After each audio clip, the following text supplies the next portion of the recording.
Welcome to the Camera Dude Podcast, where we focus our lens on business. We will cover the art of business and everything in between. Join your host, Rob Moorman, a seasoned photographer and RV park owner with over 27 years of experience, as he captures insights from industry experts and fellow entrepreneurs. From mastering customer service to igniting creativity, we explore the common threads that weave through successful businesses. Get ready to click, snap, and discover on the Camera Dude Podcast. Welcome to the Camera Dude Podcast. My name is Rob Moorman, your Camera Dude and host. Hang out with us today to discuss all things business and life. Hey, I want to welcome our guest, but before I introduce our guest, I'm going to tell you that our guest is going to blow your mind. I am blown away by this person. We've been friends, first and foremost, for a really long time, but I also admire his business acumen and knowledge, and that's why he's here on this podcast. Also, I want to say that in the beginning, I was 12 years old when I met this person. I am now 58. I had two older sisters, and all these guys were hanging around my house. Well, anyhow, that's how I met Bill Barlow. I knew that story was coming out. That's it. Welcome, then. Welcome, Bill Barlow, guys. We're glad to have him on our podcast.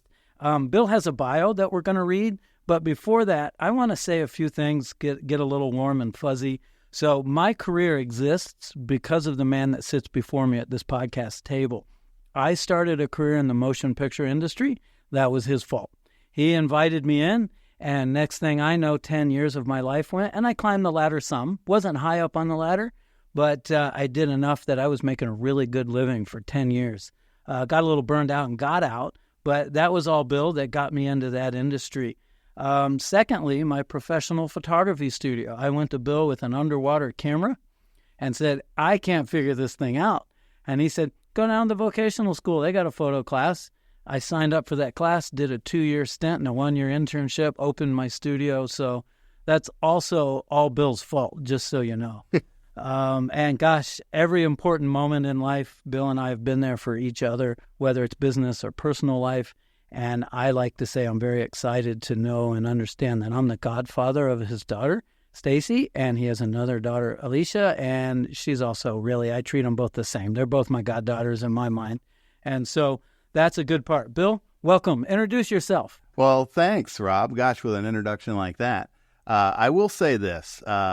Anybody can get you a job, but only you can keep it. So you can give me some credit for pushing you along, but you have kept your job and done a good one doing it. So. Well, thank you. Thank you. That's all on you because you've been a great consultant through all of it. I have a lot of mentors in life, and you've been one of them. Not only have you taught me business, but, taught me a lot about wine, but we'll leave those stories out for another time. That's a separate show. Yeah, exactly. All right. Well, Bill, tell me a little bit about you. I want to go deep into this before I read your bio, believe it or not. I mean, we're going to read it, but I met you. You had a small company called Mountain Productions. Mountain Productions. And what was it? Making molehills out of mountains or... Bring us your molehills and we'll make mountains out of them. That was what it was. I was struggling to remember it all these years later. So what did Mountain Productions do and your education to get there? Tell me a little bit about that. Yeah, Mountain Productions was what it sounds like, a production company. We produce commercials, corporate videos, things like that, primarily commercials, did a lot of that kind of stuff. And our target was kind of mid-tier clients because we were working kind of on a local business at that range, or local range at that time. And Mountain Productions was, because I was targeting small businesses, I kind of said my slogan, bring us your mountains, we'll make molehills out of them. People would bring us these big problems and we would make them look easy. So that was kind of our mantra for that time. And you did well. Literally, my first real job, other than high school type jobs, was for Mountain Productions. Looking back at it, and it just hit me today. I forgot. Yeah. Just hit me today. As a young kid growing up, my first real job was them. Now, before you got into the production industry, I want people to see where your work life came from to where it is now. So I'm bringing this up. You worked at a little place that oriented around food on 4th Street that was an iconic business forever. Do you remember that? The sandwich shop? Yeah, exactly. Yeah. And gosh, I'm drawing a blank on the name, but the place was iconic. Jan's Heroes. Jan's Heroes, thank you. So that wasn't a job that you knew wasn't going to be a career. That was something you did early in life to, have extra money to burn gas. Oh, that was gas money. That's right.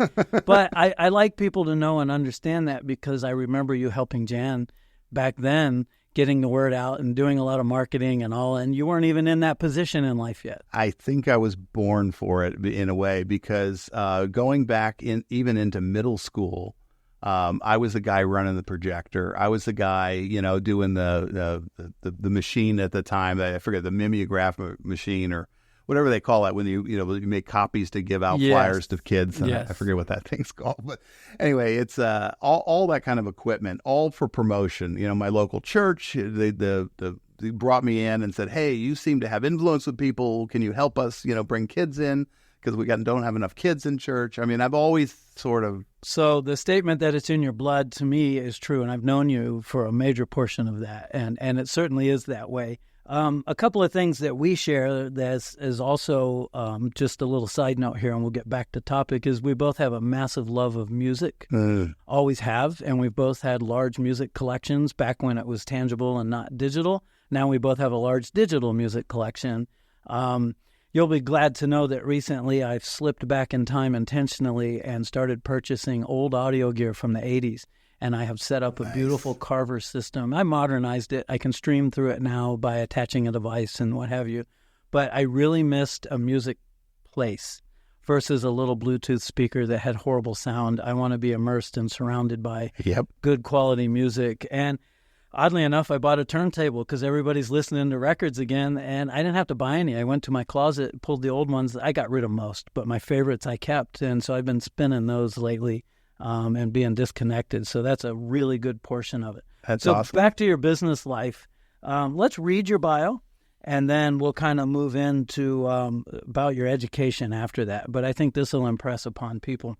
So this bio is about 20 pages long for those of you listening. So get a drink, make some popcorn, put your feet up, drop some ice, pour a little coffee or whatever it is that's your favorite drink, and kick back.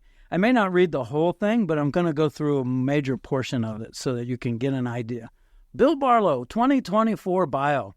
Bill is the president of Famous Discoveries, a strategic consumer brand executive consulting company that offers high-level brand planning and consumer product development and go-to-market strategies. That's a heck of a commercial right there in and of itself. Barlow has more than 25 years of success in consumer products, technology, innovations, electronic retailing, international marketing, and branding. Leveraging is his extensive international experience. Barlow has helped generate over $16 billion, that's right, I said billion, in retail sales worldwide. Barlow is one of a handful of marketing specialists to have physically visited every 24-hour live TV shopping channel around the globe. In addition, through his network of international distributors, he has sold products in every country in the world that has a television. That's just about everywhere nowadays.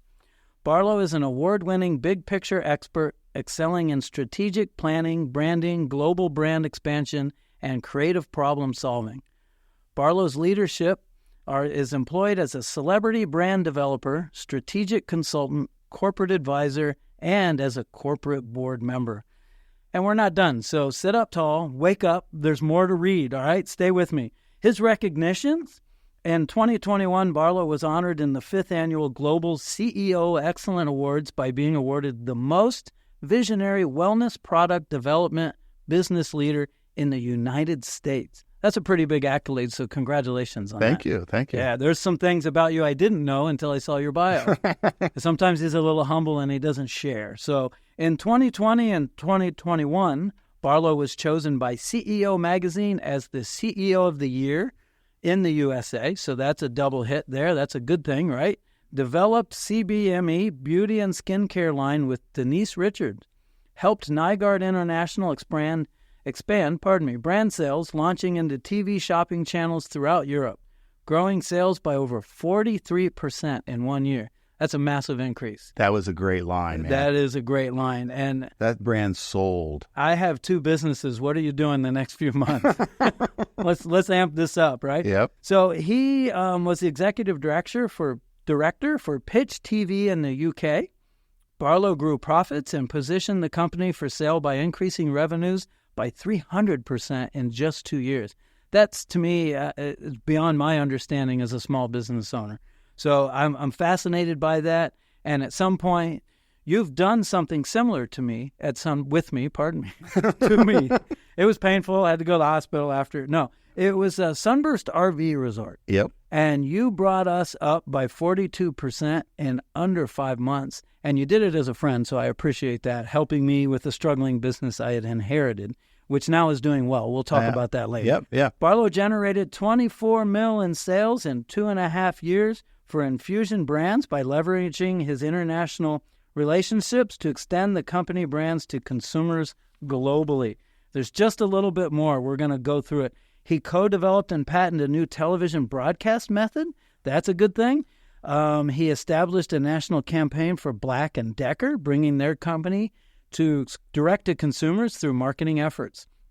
He also led a product innovation team developing kitchen products for Westinghouse. That's a big name. Mm-hmm. Let's see. I'm looking down here and I see Tony Little. So you did fitness products, right? For Tony? Okay. Was it edible products? Food? Food mostly, yeah. We did fitness at a couple, hard good fitness at a few times. Okay. But I did a lot of food for him. All the food outside of Bison we helped develop.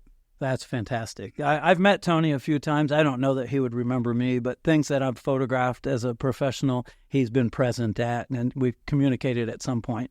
So Barlow launched Arbonne brand of products, which my wife uses those products, so that you know. And you were working with Kathy Hilton to do that. So that's a pretty good thing. Pretty excited to hear the names that you get to work with. So when you're in television, you work with people on television. Exactly. And that's really what it boils down to. And I think you'll find that most of them are just folks. Yeah. Oh, yeah, absolutely. Working hard. If Tony Little were in a party, you'd have to look around the room to see if he was there. You see him on air and he's this guy, but he is not that way in person. No, he's turning it on. And a lot of people are regular people or would much rather be treated as such. I love that. Well, I think that when you're a star, you get tired of all the fandom because it's not a normal way to live every day. So I can understand that. Yep. So let's see. In 2007, you, for 3.5 years from its inception, you had Famous Discoveries. You sold it to Responds TV PLC in London for about $6 million. That's a good deal there. Barlow got the company back in 2011 after a contract default, and you ran it for quite a while after that, and you're still running it? Yes, yeah. I technically restarted the company because they did terrible things to the company. But hey, I sold the company. It was about a year and 6 months later, I got it back and got to keep the money. So basically, I got back all the intellectual property. Awesome. Well, that's, again, another smart business move made by Mr. Barlow himself right here. So there's one other thing on here that we haven't spoke about, and I was actually unaware of this. So reading your bio, I was excited. You co-founded Fan Club Music. Basically, I'll read it and then tell us about it. Oh, sure. Your team pioneered the content, commerce, communication, marketing model, integration, traditional television and streaming video, e-commerce, and content engagement. So what is Fan Club Music, and does it stand today? Fan Club is not active today as such. Okay. But going back into, the early 90s, we came up with the concept of Fan Club Music, and it was going to be a portal for, if you want to be a fan club with anyone. So you could, we created the first streaming, fan streaming. So we would do e-concerts. So we did the first e-concerts with Fan Club Music. It was a company that we got funded through Goldman Sachs that was it was way ahead of its time, meaning that there weren't streaming services on the radio yet. And so we had the vision of that, but people wanted to download music. They had to burn it to a CD. That's how far back this was. Okay. All right. So that's modern tech. And so I understand from the Fan Club Music, was that something that you were able to do the e-concerts like during COVID time? Or would it have worked well in that time? Absolutely. Because that's what ran through my head when you said that. Oh, yeah. But e-concerts have been a thing now ever since then.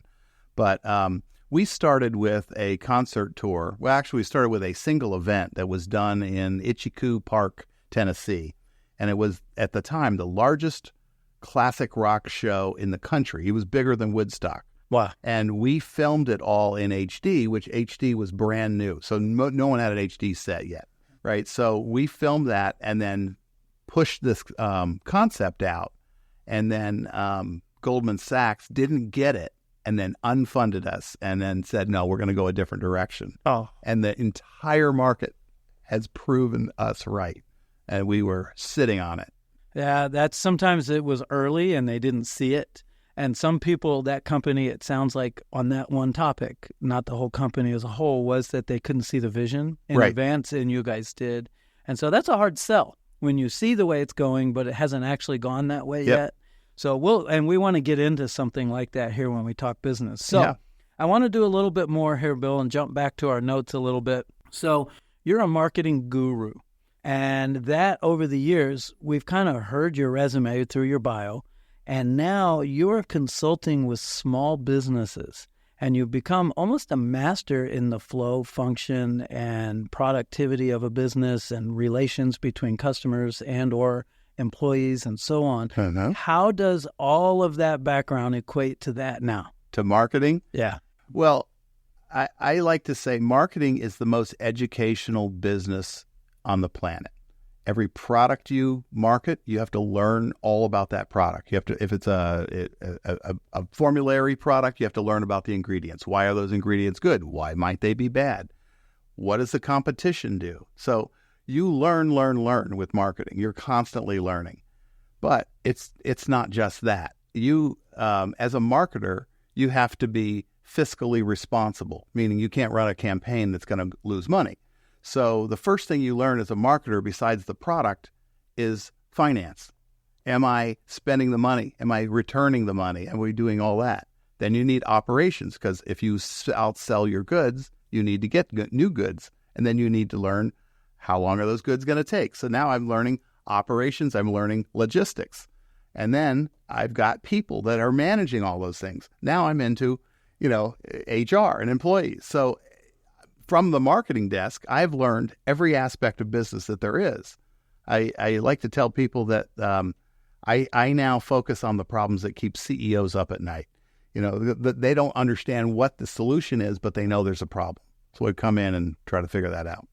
That makes sense to me. And so your whole scenario is that all the research you have to do to promote a product is beyond the product itself, but you need to learn the company, the processes, where are they having it produced? How is it being shipped? How is it being packaged? What does the packaging look like? Who's handling it from A to Z when it lands in the client's hands? Right. Which then turned into knowledge of business in general, because you've seen it numerous times in many companies. Exactly. So let me ask you this, because the basis of this podcast was, for me, the simple things in business, whether you're selling widgets or providing a service. So I myself have an RV park and a professional photography studio, two different worlds. Mm-hmm. But from a business chair, there's a lot of similarities on how you appease clients, work with employees, promote motivation, and all of that. So tell me a little bit about what you've seen through all the different companies you've worked with in those similarities.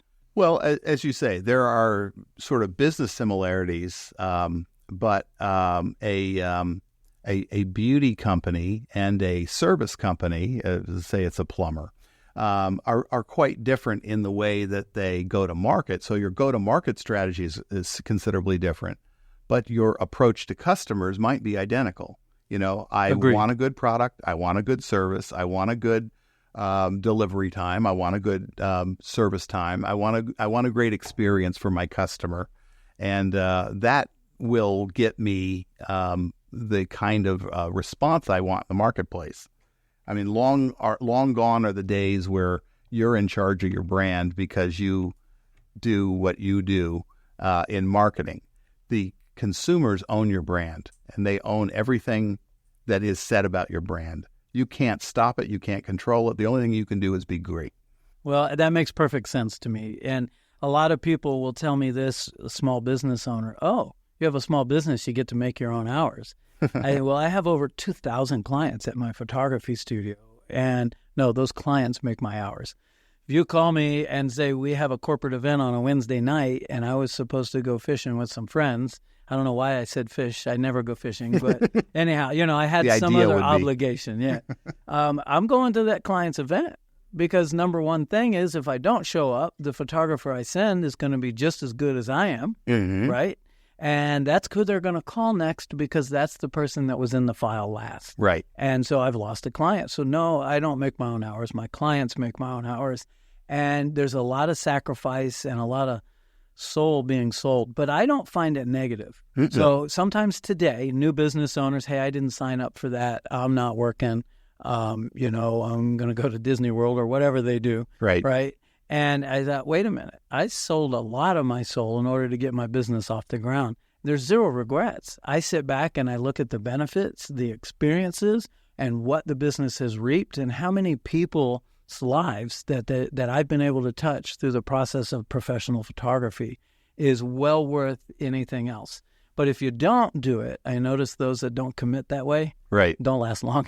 Well, I get that a lot, too. People say, oh, well, you're your own boss. You can make your own hours. And I go, well, I can to a degree, but, I do a lot of live TV shopping. If the show is on at 3 a.m, guess where I am, right? If it's at 9 a.m, guess where I am? Same thing. I really do today have crews that do that, so I don't actually go out except for if it's a launch. So that leads me to something, this idea that popped in my head. So over time, all of this sacrifice allows you to position yourself so that there's other people now making their sacrifices to learn in that place. And that gives you still have a heavy thumb on everything. Oh, yeah. But it gives you some freedom to take a vacation. And technology allows you to be connected pretty quickly these days. That's true.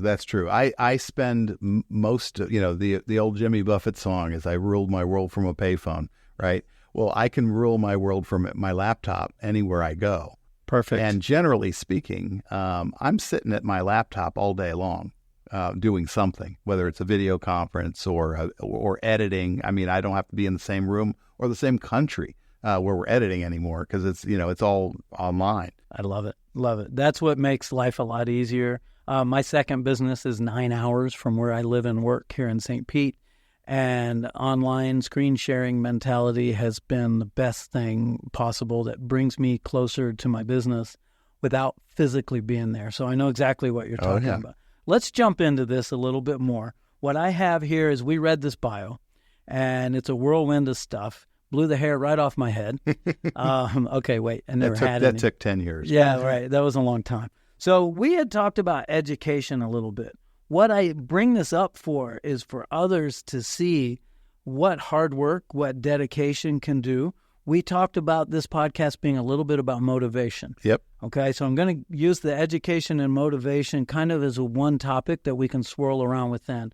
And since I've known you, your feet get up, hit the ground, and it's what can I do today to make this business work? Yep. There was no slack. There was no laying back. Nope. There was no, I'm going to take a nap and, all of this stuff. It was, I am on and I'm making it work. Yep. So tell me about that. First of all, you have education and tell me what it was. And then you're self-educated in many ways. Yep. So I want to hear some of that story.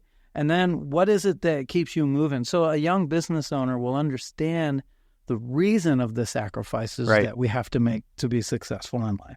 Well, my education might surprise most people. I have, as far as traditional sort of institutional education, I have very little, less than most people. I went to school. I went to a tech school to learn television production because I wanted to be a TV producer, and I became a TV producer. And in that, I learned that, wow, there's a lot I don't know. Like, I want to be a writer now. I want to write the things that I'm producing. Well, then I kind of had to learn writing.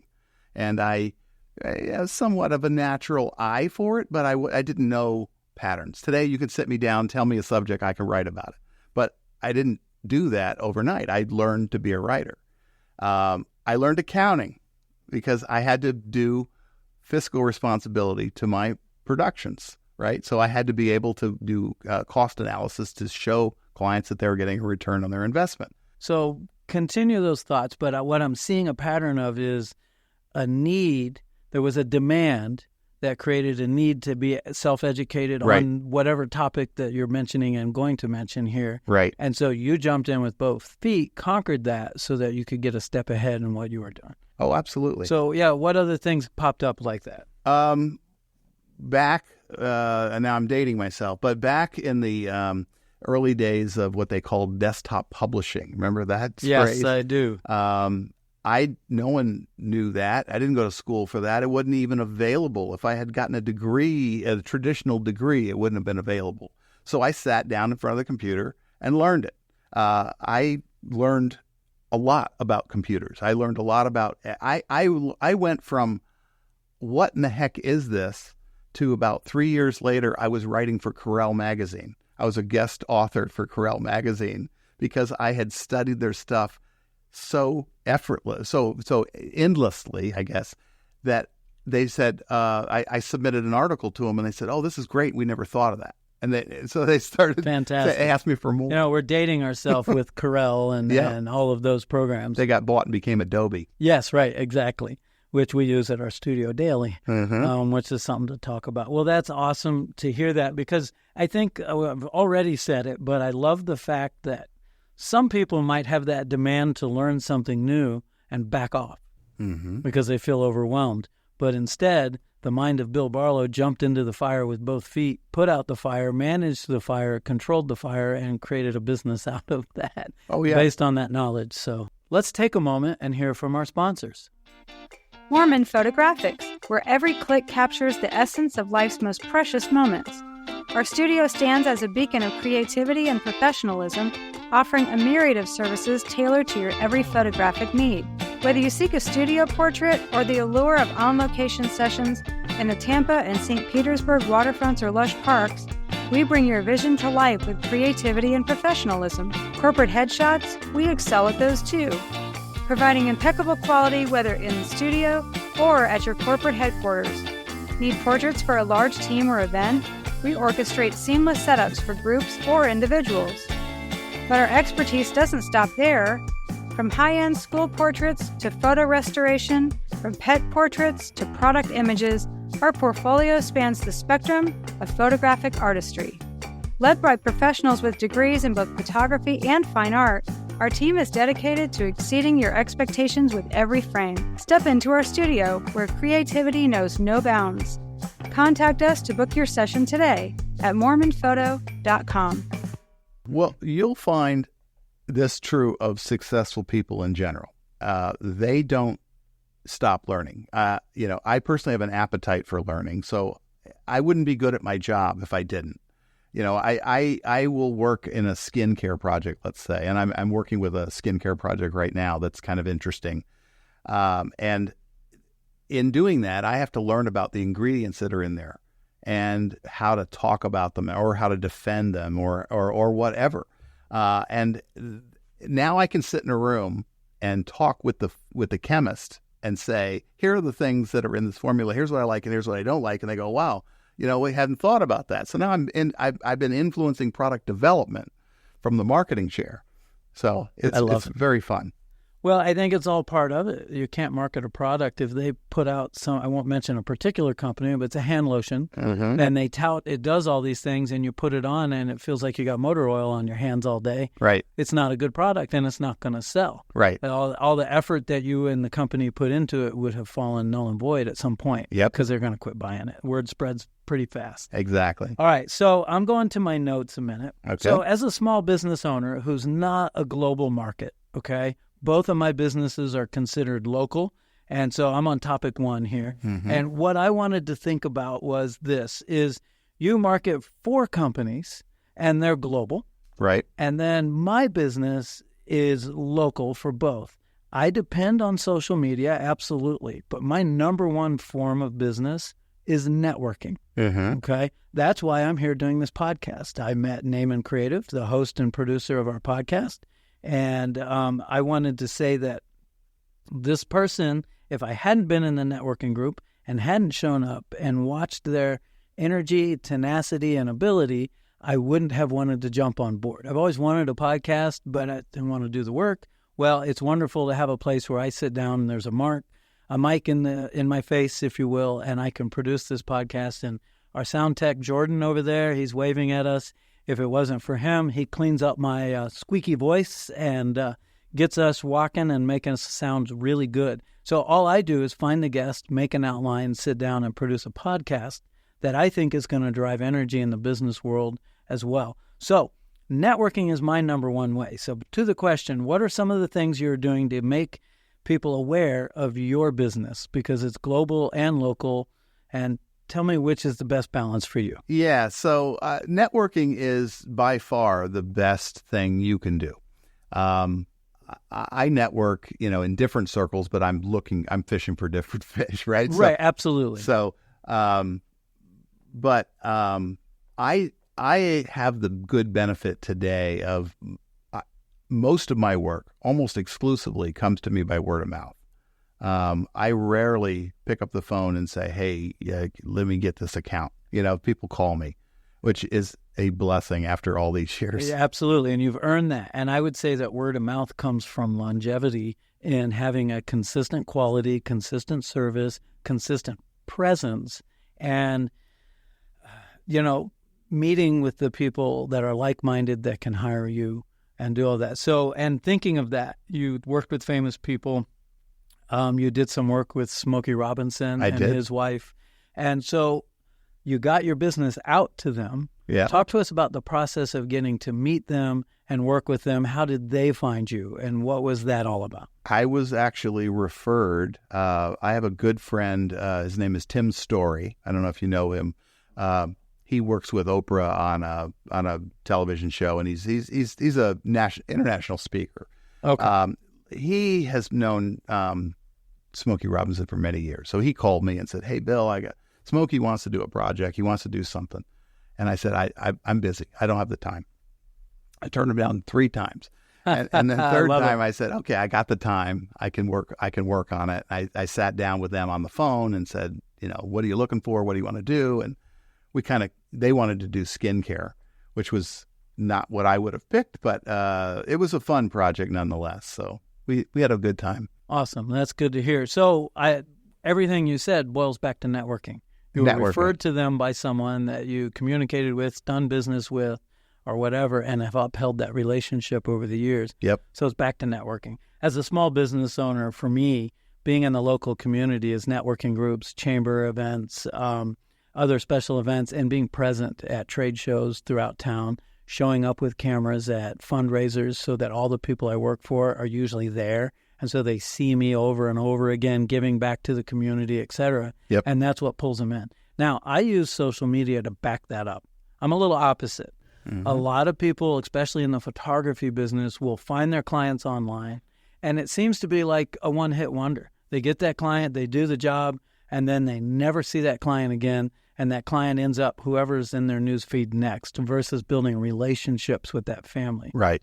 And for me, our success was a 20-year run with certain clients that I'm still working for this day because of what we do. And then they tell others and so on. So that's kind of interesting. All right. Well, I'm glad. Is that product up and running, going? How is that working for them? And successes and downfalls are all good in this podcast because we learn from it. Oh, yeah. So I said I wouldn't have picked skincare for Smokey Robinson because, the king of soul doesn't roll skincare off your brain. Right? Okay. So we did a very, very good job of getting him out there, getting him seen, and even some reasonable sales. But truth be known, it wasn't really a good fit for Smokey. Okay. And no one knows his wife.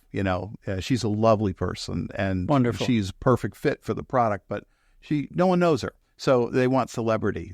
And so it just we ended up selling the brand, but it didn't do very well. Okay. It didn't do very well. Well, so it was a hard push. Right. And so when you have a product, the creativity would be matching that product to a celebrity face that it fits and that works it properly aligns. Yes. That is the big mistake people do. They try to because they have a friend that is XYZ, or they can get to XYZ, they're going to just use them. And it's not always a good fit. Well, on Smokey's behalf, at least they were able to sell the brand and move it to another company, and it wasn't a total wash for him. And, oh, no. We actually invested into that project and brought Smokey in, so he didn't have any money into it. He always seems, whenever I see him in interviews, a really nice person, very creative, very forward. He is the guy you see in interviews. Okay. So I've walked down Hollywood Boulevard with Smokey Robinson, and people will stop him every few minutes. Hey, Smoke. And they want to hug him or get a picture or whatever. And he stops for every single person. We can be late to a meeting, and he stops and does the selfie.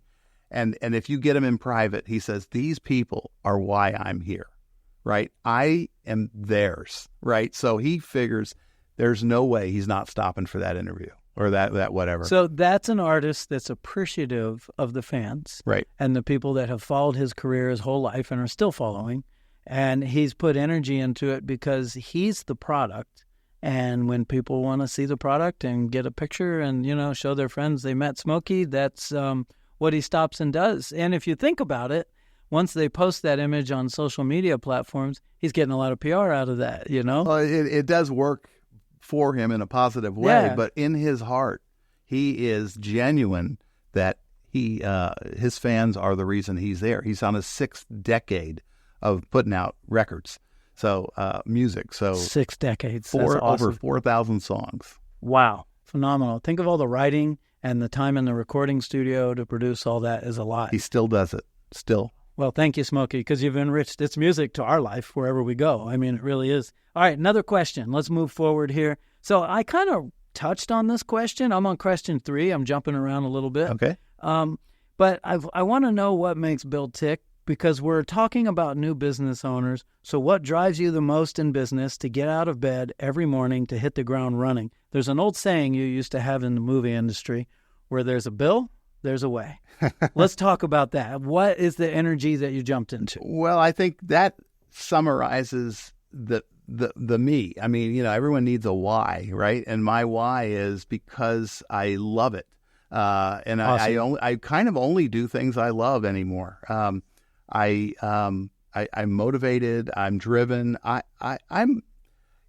do a lot of business stuff. So I read contracts. I negotiate contracts. I do a lot of that stuff. But if you know me, I'm a creative guy. I want to be a creative guy. If I have the choice between a contract and building a PowerPoint presentation, that's what I'm going to pick, the PowerPoint presentation. I love it. Well, you just hit on something that I used to teach in my little photography classes. So I would teach to beginners, but half of them were hobbyists, and there was another group that wanted to go pro and didn't know. And so my job was to get them in the right direction, join Professional Photographers of America, and, but I would also educate them in the beginning. And what you just mentioned is something I said all the time. It's the 80-20 rule. 80% business so you can do the 20% of what you love. Right. If you don't do the 80, the 20 doesn't exist. Right. Right? And after time, it's all the 20. Exactly. But in the beginning, that sacrifice, back to that again. And so you've got to put in the time. You have to do, you have to do the work. You have to be committed to the goal. What is the goal? You can't expect the goal to fall in your lap. You can't expect a Facebook post or an Instagram post to give you all the results. You have to think about what you're going to do. You have to have a purpose for that. There has to be an end goal in mind. So there's also in between the execution of it to make it happen. Right. So you have the purpose, and then you've got to execute it. So people sometimes want the fame and business success to have the limelight, but they don't remember you've got to do the work in order to uphold that. But it starts with a strategy. And most people, a lot of people, and I see this all the time, people say, well, I've been posting 3 times a week. I'm like, what are you saying? And I'm like, well, is that what you want people to respond to? Or is that what you want people to do? And they go, well, I don't know. I just know you're supposed to post. And I go, wait a minute. If we tell them kind of what we're doing and why we're good and, and kind of breadcrumb them to the point where we want them to be, they'll go in that direction if we've done a good job. You're correct. And so what I always say, I have 2 funny things or one funny thing, but what I always say is I'm trying to, in a loving, non intrusive way, get people's mind to think in a certain direction when it pertains to my services or my campground as well. Mm-hmm. So when I post, I want that post to be fulfilling and get them to book a date to camp with us because we're getting busy. But why would you come to us? What's the point and purpose behind that? And there has to be consistency in that. Yep. So that is it. But you said the comment that made me laugh. You said that, I don't know, all I know is I'm supposed to post, said every person over 50 who's running a business. Exactly. And I am learning. I think for me on social media, because I'm no expert, it's luck by numbers. We've done very well. But I'm out there all the time. Right. Personally, in person, and then backing it up on social media. So if I met you for the first time in a networking group, we sat down, had a beverage, we talked for a half hour, traded business cards. I'm going to email you after that, and I'm going to find you on social media platforms and invite you to join my world. So now I'm in front of you all the time. But it's not a cold thing because we've met in person. Right. It's a warmed-up lead, and you'll decide, well, maybe I could follow Moorman Photographics. He might benefit my business in some way or help me grow or whatever. So that's a neat way to look at that. It is. Okay. So we're going to jump into another question. Now that you're a leader in the industry, what would you tell someone just starting out? Mm-hmm. Well, I would say figure out what it is that motivates you, what moves you. Somebody once said to me in the film business, if you get a job as a production assistant and you want to be a producer, just start as a producer. Well, that's not as easy as it sounds. No, definitely but you can certainly be the production assistant that works with the producer, that is around the producer, so that you can then pick up what it is that they're doing, so you can start to grow your knowledge. But it's you have to figure out what it is you want to do, and then figure out what you don't know about that, and learn those things. So it's really page one of a business plan, isn't it? Pretty much, in a way. Well, a business plan expects you to be an expert on something. So even there, you've got to have, you had a strategy, you had a vision, you have to lay out what the execution of that vision is going to be, what it's going to cost, and what the buy-in is. So it's a plan before the plan. It is. I like that. That makes more sense to me. I would say page one, or the page that no one else sees as you're getting there. So it's a goal page, really, is what it would be about.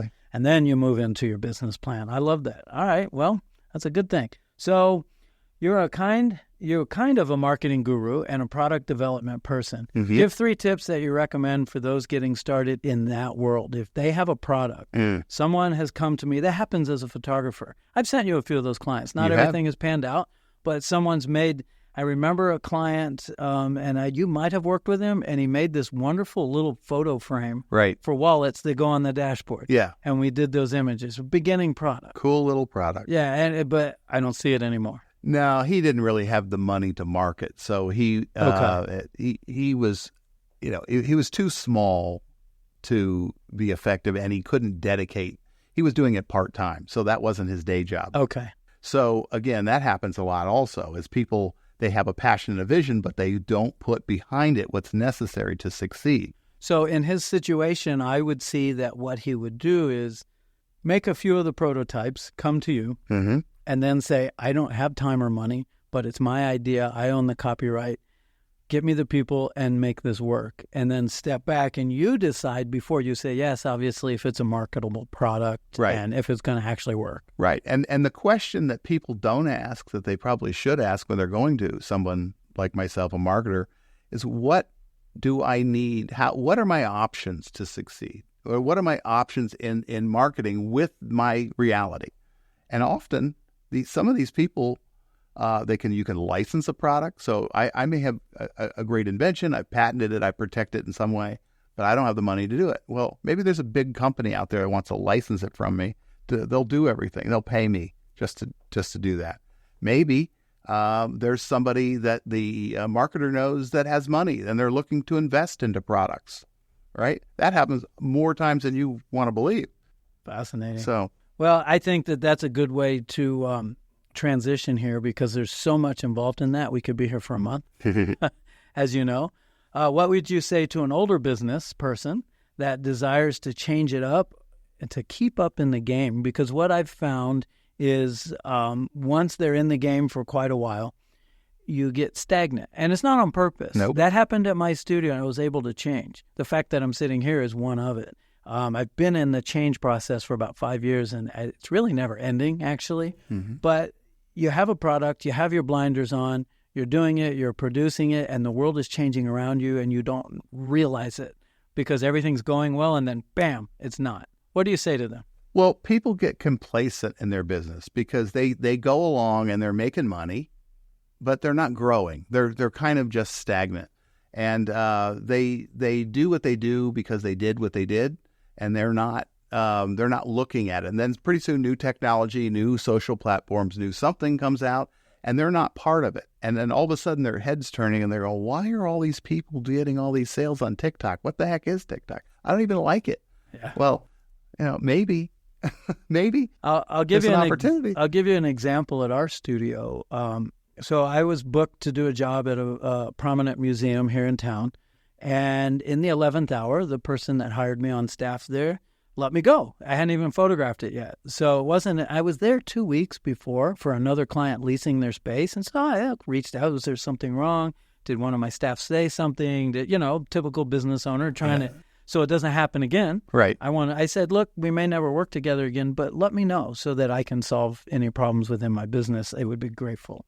And even though I may not like what I hear, I would be grateful. But you need to that hear wasn't it. A company came in and said, we have a product. We walk around this fundraiser. We shoot a lot of images and candids, and we're going to send them to your phone immediately. I lost the job because I didn't have the tech. Guess what I did the following week? Right. Lots of research. I signed up for the tech. I have the tech, and I've used it numerous times, and I'm back in the game. Right. So that's one thing that is learning, seeing, and being motivated and inspired. The inspiration there was, I'm going to go out of business if I don't change this. Be relevant. Exactly. All right, that works out. So we're going overtime a little bit as Jordan waved at me back there and said, hey, you guys are rambling on all day, and he just gave me the cool sign, so we're going to keep rocking here.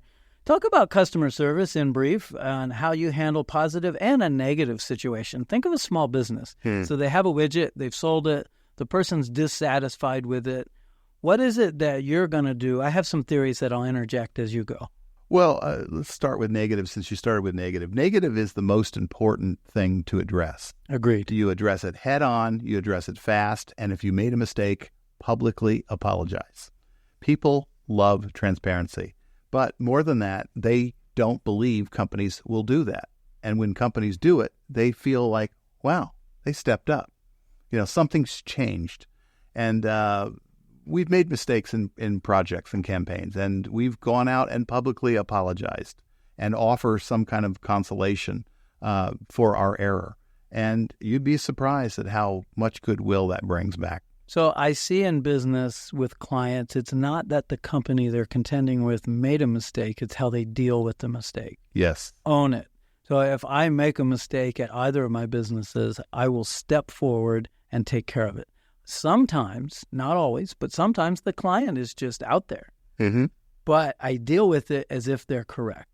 Right. Because you win occasionally. Actually, a lot of the time you win by losing. Right. Because of the social media backlash that could happen and the bad reviews and all of that. So you just take care of it. If I actually make a mistake, I'm going to take care of it anyways. My hopes are it doesn't get out the door of either of my businesses before the client sees the problem. But if it slips through, we're going to do exactly what you said. Right. Take it in management. Okay. If your business is run by humans, you will have mistakes. Now, I had a doctor friend of mine. He's retired now. I won't mention names, but I asked him one day. He came by our studio. He's a hobby photographer, and my wife helps him. Tina does all the editing for him. He travels around the world now. And I asked him, I said, in your practice, when you had a customer, because I had just had one, and then he showed up, that's just over the top, they're absolutely incorrect.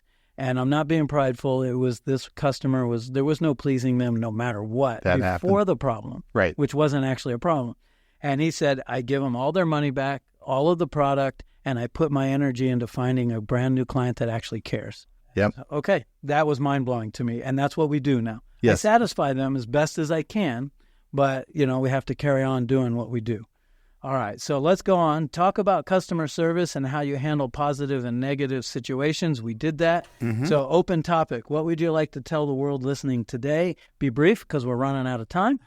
But let me just hear that. I know you have some notes on that. Yeah, I think we've covered a lot of it, to be honest. But with marketing, the number one thing is have a strategy plan. Go-to-market strategy. That is often said and underdone. People don't really think through the marketing process. And there's an awful lot there. The front end of a campaign, before you launch, before you hit the first post button, you should have done a host of things. And often people don't even know or understand what their brand is all about. You can say, what is your brand? And they literally can't answer the question. So a small business owner, in brief, and then we're going to jump into questions and have fun. I have the fun part here. Would be benefit in it costs time and money, whether you do the research yourself or hire someone to do it so that you can continue doing what you do. Has to be done. Either direction, it needs to be one of those. Right. I love that. That's pretty awesome. Well, let's go into closing questions really quick. All right. And then we'll move through. Go through them fast. Have fun. All right. As I've said before, I stole these questions from the Inside the Actors studio. James Lipton used to use them at the end, and he stole them from somewhere else. I'm terrible at remembering that other person, so I'm so bad at giving credit. But I love it. What is your favorite word? Creative. Awesome. That's fantastic. What is your least favorite word? Hate. All right. We get that a lot, and I can agree with that. What turns you on? Opportunity. Love it. All right. That, so far that's the best answer I've had out of this. What turns you off? Negative people. Easy for you to say, yeah, right? It's not a negativism. Is that a word? Well, if that's a word, that's the one I was shooting for. It is now. It's going to be in the dictionary after this.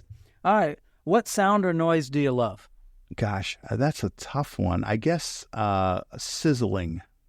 Like, fascinating. Like from cooking. I'm a food fanatic, so I love to hear food being prepared. So sautéing, sizzling. I love it. All right, that's new too. I haven't had that. What noise or sound do you dislike? I hate like nails on a chalkboard or squeaky balloons. I literally cannot stand it. I can join you on that one, especially the balloon thing. It makes me crazy. What profession would you like to do other than the one you're in? I probably would have been an attorney, strangely. Fascinating. Before I married my wife, I dated a girl who for a little while toyed with law school. And she ended up quitting law school because she was frustrated that I knew more. They gave you a lot of sample questions and sample arguments, and she would run them by me. And I had a different answer than her every time, and I was always right. And it made her so crazy that she quit law school. That's perfect. I love that. Well, I find creativity in figuring that out. Recently, as you know, and helped me, I had a lot of legal stuff in my lap. Yep. And I enjoyed the process of weaving through. I wish it was someone else's problem and hadn't been mine, but nonetheless, we weaved through it, and it was an exhilarating experience, nonetheless, and quite creative, I found. So at this point in time, I want you to share how people can find you, all the different websites. Feel free to share any websites or businesses that your daughters are involved in closing. So I stole this ending from the guy that does the Hot Ones videos on YouTube. And he would reach over and say, this camera, this camera, this camera, or this camera. Well, in this case, we only have one mic. So in this mic, tell the world how they can find you. Well, you go to famousdiscoveries.com or just go to my email, bill@famousdiscoveries.com. That's the way to find me. I would shout out to my daughter, Florida Fox Rescue. She runs a fox rescue, saving foxes from fur farms, which is a terrible thing. If you kind of knew how fur farms were run, they strip the animal of the fur and don't even bother to kill it. And it's a very awful thing. Anyway, she saves them from fur farms. She saves them from abused animals, etc. So, and then my other daughter's the organizing professional. Yes. So she does home organizing. And boy, that's a business that you don't realize you need until you have it done. And you had that done. Yes, we did. She did our kitchen. It's phenomenal. She wants to do our garage next, and it needs it, but I'm overwhelmed by thinking about it. But I do have a space in my business that I'm going to be calling her for. I actually took a photograph of a storage room, and I haven't sent it to her yet. It was just a cell pic, and I'm going to send it with the words help and an exclamation mark because it's needed. Well, Bill, thanks for being here, You're and welcome. I'm glad that you could share your business acumen, your family, and everything about your life. And this is just another portion of our friendship that goes back to almost the beginning of time, I think. Yep. Well, at least 40 years, I think. Yeah, but who's counting? Yeah, forget about it. I don't want to know. All right, well, I'm glad you're here. So thank you for hanging out with us on the Camera Dude podcast. Remember, always reach out to those that have paved the way ahead of you for your success. They are a great resource. Until the next one, stay safe, be peaceful, and always look up for your directions in life. Thanks, Rob. You got it. Thanks for being here, Bill. You got it. Thanks for tuning in to the Camera Dude Podcast. Don't forget to visit us at cameradudepodcast.com for more episodes and exclusive content. Connect with Rob Moorman on moormanphoto.com to explore his professional photography. And when you're ready to hit the road, make memories at sunburstrvresort.com. Until next time, keep capturing moments and chasing dreams. See you on the next episode of the Camera Dude Podcast.